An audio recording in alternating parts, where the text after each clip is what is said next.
When building JWT authentication, many developers make a mistake, using long-lasting access tokens. If stolen, attackers get access for days. Huge risk. In production, access tokens should be short-lived, usually 5 to 15 minutes. This limits damage, but constant logins would ruin the experience. This is where refresh tokens come in. A refresh token is long-lived and used only to generate new access tokens. It's stored securely in an HTTP-only cookie, invisible to JavaScript. On expiry, the frontend sends the refresh token to a/refresh endpoint.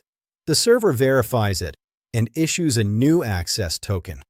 The user never notices. They stay logged in smoothly. For extra security, tokens can be rotated, generating a new one after each use to prevent reuse attacks. Short-lived tokens protect your API, while secure refresh tokens maintain sessions safely. That's the key to modern authentication.